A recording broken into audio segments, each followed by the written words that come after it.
माता दी दोस्तों, आप सभी का स्वागत है हमारे YouTube चैनल में।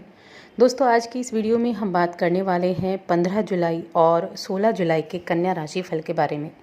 कन्या राशि के लोगों के लिए ये 2 दिन कैसे रहेंगे, इन 2 दिनों में ग्रह नक्षत्रों में किस तरह के परिवर्तन देखने को मिलेंगे और उनका प्रभाव आपके लिए किस तरह से आपकी दिनचर्या को परिवर्तित करने वाला होगा। कौन सा ग्रह राशि बदलेगा, क्या शुभ तिथि होगी, क्या नक्षत्र होंगे, आपकी करियर, आपकी नौकरी, आपका व्यापार, आपका दाम्पत्य जीवन, प्रेम जीवन, शिक्षा, स्वास्थ्य, सभी चीज़ों को किस तरह से प्रभावित करेंगे। तो आगे बढ़ने से पहले आपसे निवेदन है, चैनल को ज़रूर सब्सक्राइब कर लें। पास में जो घंटी का बटन है उसको दबा दें ताकि हमारी आने वाली सभी वीडियोज़ की नोटिफिकेशन आप तक पहुंच सके। तो चलिए जान लेते हैं इन 2 दिनों में क्या तिथि नक्षत्र योग बन रहे हैं। 15 जुलाई श्रावण मास कृष्ण पक्ष की 10वीं तिथि है। भरणी नक्षत्र है सुबह 7:14 तक। उसके बाद कृतिका नक्षत्र लग जाएगा। इस दिन शूल नाम का योग बनेगा। ये बुधवार का दिन है। सूर्य मिथुन राशि में है और चंद्रमा इस दिन मेष राशि में रहेंगे दोपहर 1:49 तक। इस दिन कोई अभिजीत मुहूर्त नहीं है, लेकिन इस दिन सर्वार्थ सिद्धि योग बन रहा है जो कि 16 जुलाई की सुबह 5:30 तक है। यानी ये जो सर्वार्थ सिद्धि योग होता है, ये ऐसा योग होता है कि आप बिना मुहूर्त देखे इस योग में किसी भी नए कार्य की शुरुआत कर सकते हैं। तो ये योग बेहद अच्छा है। 16 जुलाई की बात करते हैं। श्रावण मास शुक्ल पक्ष की एकादशी तिथि है जिसे कामिका एकादशी के नाम से जाना जाता है।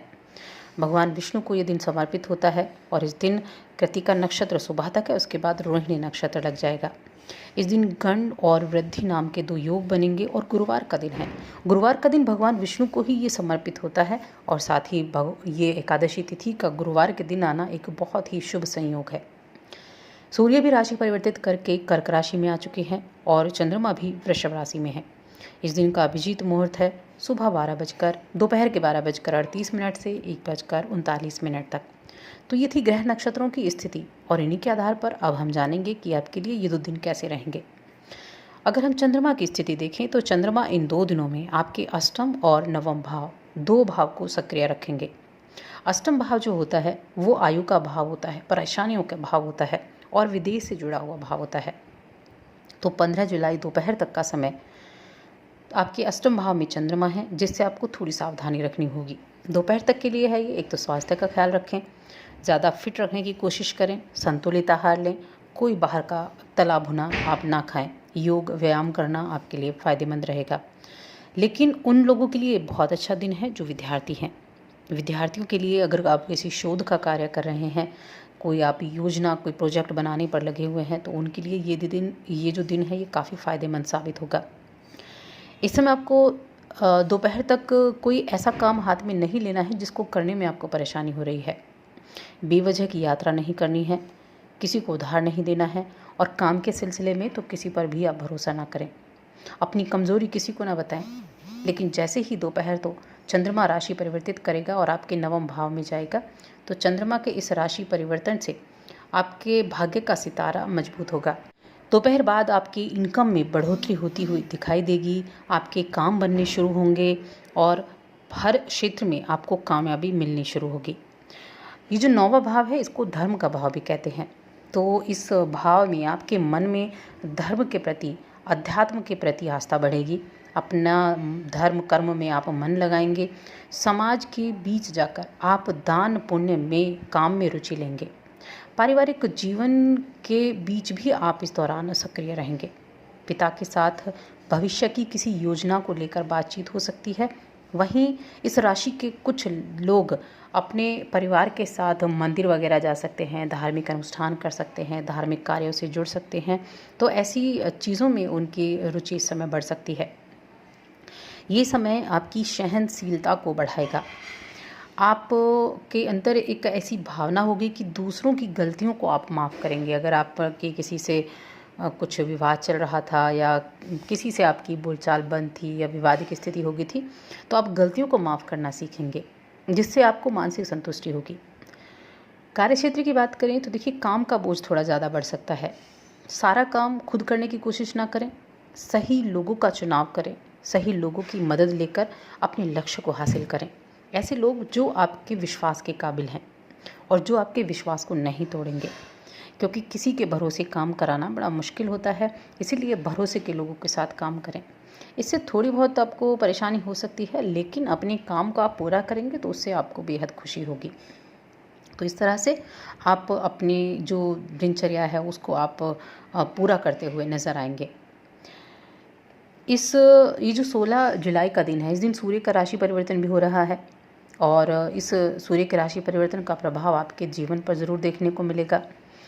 कि सूर्य का ये राशि परिवर्तन आपके लिए कई तरह के योग निर्मित करेगा, तो उसका जो प्रभाव है वो 16 जुलाई से आपको देखने को मिलेगा। इसके अलावा इस दिन एकादशी तिथि भी है, जो कि श्रावण मास की एकादशी है और इस एकादशी को कामिका एकादशी कहा जाता है। कामिका एकादशी यानी सभी कामनाओं को पूरा करने वाली एकादशी ये होती है। इस एकादशी के बारे में ये कहा जाता है कि इस एकादशी के दिन जो व्रत रखता है, भगवान नारायण की, माँ लक्ष्मी की पूजा अर्चना करता है, तो उसे अश्वमेघ यज्ञ के समान फल प्राप्त होते हैं और भगवान विष्णु के साथ माँ लक्ष्मी की भी कृपा बरसती है। क्योंकि ये जो एकादशी है ये चतुर्मास में आई है, श्रावण मास में आई है, इसीलिए इस दिन बहुत महत्वपूर्ण है ये दान करने के लिए, व्रत करने के लिए। और सूर्य का राशि परिवर्तन भी इस दिन होगा, तो बहुत ही महत्वपूर्ण आपके लिए समय हो जाता है। तो आप पूरे विधि विधान के साथ इस दिन भगवान विष्णु की पूजा अर्चना करें और उनको तुलसी के पत्ते ज़रूर अर्पित करें। साथ ही ये विष्णु सहस्त्रनाम का पाठ अगर इस दिन आप कर लें तो बहुत ही सोने पे सुहागा हो जाएगा। ये आपके लिए कई तरह से लाभकारी साबित होगा। ये दिन ऐसा होगा कि आप कुछ साहित्य पढ़ना चाहेंगे, साहित्य पढ़ने में आपका मन लगेगा और शायद आपको बहुत कुछ अच्छा भी लगे, मन आपका बड़ा संतुष्ट हो जाए। आप अपने काम या व्यक्तिगत उन्नति के लिए इन चीज़ों का प्रयोग कर सकते हैं जो आपके अंदर की सकारात्मकता को बाहर निकालती हैं, जो रचनात्मकता आपके अंदर है उसको बाहर निकालती हैं। और इस तरह की जो जानकारियाँ होती हैं, ये जानकारियाँ जीवन के प्रति आपका नज़रिया ही बदल कर रख देती हैं। क्योंकि कुछ चीज़ें ऐसी होती हैं जो जीवन के प्रति आपका नज़रिया बदल देती हैं। तो ये वैसी ही एक शुरुआत आप कह सकते हैं। अगर आप अपने निश्चय पर अटल रहें, जो कार्य करना चाहते हैं उन पर आप अटल रहें, तो आप वहाँ पहुँच सकते हैं जहाँ पहुँचना चाहते हैं। आपके पास कोई जादुई छड़ी नहीं है, लेकिन आप अपने काम को अपनी जादुई छड़ी बना सकते हैं। पूरी मेहनत से कोशिश करेंगे तो सफलता निश्चित रूप से मिलेगी, क्योंकि सफलता उन्हीं लोगों को मिलती है जो हार नहीं मानते। तो अपनी क्षमता के प्रति ईमानदार रहें, नए नए क्षेत्रों में अपनी रुचि बनाए रखें। ऐसा नहीं एक क्षेत्र से आप जुड़ गए तो कहीं आप नहीं देख सकते हैं। जिस क्षेत्र में आपको रुचि लगे वहाँ आप जाएं, उसके बारे में जानें, सीखें और तब आप कोशिश करें। निश्चित रूप से कामयाबी मिलेगी।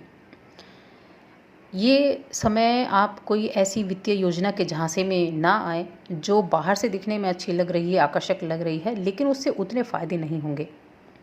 ये जो झटपट अमीर होने वाली योजनाएं होती हैं, इन योजनाओं से हमेशा बचकर रहें, क्योंकि इसका जो अंत होता है वो नुकसान देने वाला ही होता है। ख्वाबों की दुनिया में ना रहकर हकीकत की दुनिया पर, हकीकत की ज़मीन पर रहिए। उतना सोचिए बड़ा कि आपको क्या करना है, लेकिन अपनी मेहनत से उस कामयाबी को हासिल करें। शॉर्टकट अपनाना बहुत गलत साबित होगा। शॉर्टकट के चक्कर में आप अपना नुकसान कर बैठते हैं, इसीलिए इन चीज़ों को जितना हो सके उतना अवॉइड करेंगे तो अच्छा रहेगा। अगर प्रेम जीवन, पारिवारिक जीवन की बात करें तो इस राशि के जो लोग प्रेम संबंध में हैं वो आज लवमेट को उनकी कमियां गिना सकते हैं। तो ऐसा करने से पहले सोच ज़रूर लें कि प्रेमी के साथ कहीं आपकी नोक झोंक ना हो जाए, क्योंकि लवमेट को आपकी ये बातें अच्छी नहीं लगेंगी कि आप उनकी कमियां निकालें। इससे वो निराश भी हो सकते हैं और गुस्सा भी हो सकते हैं। इसीलिए उतनी सलाह दें जितने को आसानी से समझा जा सके। प्रेम जीवन वाले लोगों के लिए समय अनुकूल रहेगा। कुछ खटास अगर आपके दाम्पत्य जीवन में आई थी तो वो खटास दूर हो जाएगी। आपके परिवार के साथ आपका रिश्ता अच्छा रहेगा। अपने परिवार के साथ धार्मिक गतिविधियों में आप हिस्सा ले सकते हैं जो आपके दिन को बनाएंगी और आपके आत्मविश्वास में भी वृद्धि होगी। तो आत्मविश्वास में वृद्धि होगी तो तरक्की भी साफ साफ नज़र आएगी। अपने सभी कामों को छोड़कर आप ऐसे काम करना चाहेंगे जो आपको बचपन की याद दिला सकते हैं, तो दोस्तों के साथ मिलकर आप ऐसी चीज़ों को एंजॉय कर सकते हैं। परिवार में किसी जो बुज़ुर्ग व्यक्ति हैं उनका आशीर्वाद आप ज़रूर लेकर अपने कार्य की शुरुआत करें। उनके आशीर्वाद से आपके सभी कार्य पूरे होते चले जाएंगे। कुछ चीज़ें ऐसी होती हैं जो अप्रत्यक्ष रूप से काम करती हैं, यानी जो हम दान पुण्य करते हैं, पूजा पाठ करते हैं, बड़ों की सेवा करते हैं, वो अप्रत्यक्ष रूप से आपकी मदद करती हैं। तो ऐसी चीज़ों को बढ़ावा दें। तो ऐसी जानकारियों के लिए हमारे चैनल को ज़रूर सब्सक्राइब कर लें।